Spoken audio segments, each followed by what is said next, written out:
안녕하세요. 유기입니다. 추위도 계속 이어지니 웬간한 추위는 그냥 그런가 보다 하게 되네요. 익숙해진다는 말이 이렇게 무서운가 봅니다. 이번 주 내용이 많습니다. 그래도 간단히 줄이고 줄여서 5분 내외로 이야기해 보겠습니다. 1월 마지막 주 26일, 6위의 외환시장 이야기 시작하겠습니다. 지난주 돌아보고 시작하겠습니다. 월요일, 화요일 지속적인 상승 움직임을 보이던 환율은 수요일 아침 1480원을 터치했고, 이후 이재명 대통령의 신년 기자회견을 계기로 하락했습니다. 이 대통령은 한두 달 지나면 1400원대 초반까지 떨어질 것으로 예측한다고 언급하면서 환율 방어에 지속적인 의지를 보였습니다. 이후 환율은 1460원대 후반까지 하락한 후 다시 70원대로 복귀하는 듯 했으나 국민연금이 해외 투자를 축소하고 국내 투자를 늘릴 계획이라는 소식에 재차 1460원대 후반으로 하락했습니다. 80원에서 재차 밀리는 모습이 나오면서 당국의 80원 수호 의지는 강해 보이고, 하락하면 재차 저가 매수로 달려드는 매수 세력 간의 공방이 치열해 보인 한 주였습니다. 70원을 두고 상승 하락 간의 치열한 공방을 벌이며 한 주를 마감하는가 했습니다. 하지만 금요일 밤 미국의 뉴욕 연준이 일본 엔화에 대해 가격 체크를 하면서 본격적 시장 개입에 들어가겠구나라는 인식이 커졌고, 엔달러가 155엔대까지 급락하는 모습을 보이면서 우리 원화도 야간에 1444원까지 급락한 후 야간 거래를 마감했습니다. 월요일 시작 가격이 급락으로 출발할 것은 당연해 보입니다. 관건은 여기서 재차 하락은 기회라는 인식으로 매수 세력이 붙을 것이냐라는 것인데, 이번엔 몸을 뺄 것 같습니다. 제가 158엔대 위에서는, 특히 159엔 위에서는 일본의 개입 경계 구간이라고 2, 3주 전부터 말씀드렸습니다. 160이라는 수치가 일본에서도 역사적인 고점 수준이거든요. 결국 개입이 아니라 개입 이전 사전 분위기를 체크하는 것만으로 이렇게 4엔 가까이나 급락하는 것을 보면 이번엔 좀 데미지가 클 것 같습니다. 만약 지금이 매수 기회라고 생각하신다면 한 발 물러서서 좀 더 지켜보시길 추천드립니다. 1460원에서 1480원의 레인지는 이제 깨어졌습니다.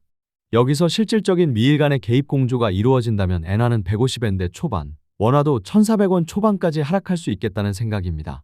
이번 주 원화는 엔화 하락에 깜짝 놀란 업체들이 1500원까지 가는 거 포기하고 드디어 물량을 시장에 공급하기 시작하느냐? 그리고 일본 엔화는 실질적인 미일 간의 개입 공조가 이루어지느냐를 봐야겠습니다. 여전히 수급이 뒤틀린 상황에서 분위기만 하락한다면 역시 추가 매수의 기회가 될 것이니 엔화의 움직임 잘 보고, 이번엔 업체 물량이 시장에 나오는지 잘 보고 판단해야겠습니다. 월요일 급락 출발은 기정사실인 것이고요. 이번 주는 엔화를 봐야 한다 말씀드렸는데 일본의 분위기는 참 복잡한 것 같습니다. 일본 다카이치 총리는 예상대로 중의원을 해산하고 2월 8일 총선에 들어갔습니다. 결국은 집권당의 세력을 강화해서 확장재정 정책을 추진해 일본을 살려보겠다는 생각입니다.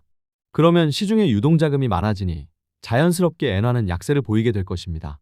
일본 은행 입장에서는 엔 약세가 마음에 들지 않으니 금리를 올리게 될 것이고요. 서로 상충되는 정책인데 다카이치는 왜 이렇게 하고 있는 것일까요? 결국 잃어버린 30년에 대한 회복을 위해 돈을 풀겠다는 것입니다. 돈을 풀면 임금이 올라가게 되고, 그러면 소비가 늘고 기업의 활동이 다시 활발해지니 돈을 푸는 재정 확장 정책을 하겠다는 것입니다. 특히나 이 소비의 주체를 복지나 임금 인상 쪽도 신경을 쓰겠지만, 주요 지출의 주체를 정부로 보고 주요 지출의 방향을 방위비 증액, 반도체, 우주, AI 등 첨단 기술, 그리고 지방 인프라 재정비에 나서겠다는 의도인 것 같습니다. 이 부분에서 과도하게 해석하는 쪽에서는 자위대를 자위군으로 확대해서 전쟁을 할 수 있는 군대를 가지고 결국 핵보유에 이르게 하겠다는 생각까지 내다보고 있기도 합니다. 암튼 2월 8일 총선 이후 정책 추진에 탄력을 받는다면 엔화 약세가 더 가속화될 수 있으니 그 전에 한 번은 시장에 힘을 보여줘 엔화를 약세로 밀고 있는 세력에 대한 공포심을 심어줄 필요가 있지 않았을까 생각해 봅니다. 그래서 이번에 미국과 일본 간에 공조하는 모습이 나오지 않았을까 하는 것이고요. 8일 이전에 한 번은 실제 물량 개입이 들어올 수도 있겠다. 그래서 엔화가 추가 하락한다면 원화 역시 한 번 더 갭다운 할 수 있겠다 싶은 생각에서 분위기 정리를 해봅니다. 이번 주 주요 일정입니다. 이번 주는 28일 미국의 금리 결정이 있습니다. 시장은 동결을 확실시하고 있습니다. 그리고 11월 내구재 수주 물량, 소비자 신뢰지수와 주택가격지수 발표가 있고 30일 12월 생산자 물가지수 발표가 있습니다.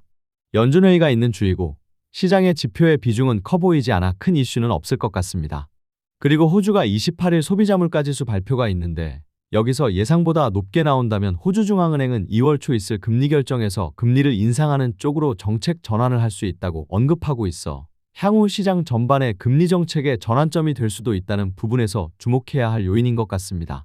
그리고 트럼프가 1월 중 발표하겠다고 한 차기 연준 인사에 구체적 인물이 지명되느냐도 1월이 끝나가고 있으니만큼 주의 깊게 지켜봐야겠습니다. 이상으로 1월 26일 6위의 외환시장 이야기 마치겠습니다. 목소리를 바꿔봤습니다. 제 목소리로 하려고 하니 장비가 받쳐주지 않아서 힘들고요. 그래서 AI의 목소리를 사용하는데 이것도 한 글자 한 글자 다 돈이네요. 그냥 조금 어색하더라도 이해하시고 들어주시기 바랍니다. 1월도 이제 마지막 일주일 남았네요. 다음 달은 동계올림픽 보고 설 지낸다고 이동하고 하면 한 달이 또 금세 지나갈 것 같습니다. 이번 주도 쌀쌀하다고 합니다. 따뜻하게 입으시고 감기 조심하세요. 2월에 인사드리겠습니다. 감사합니다.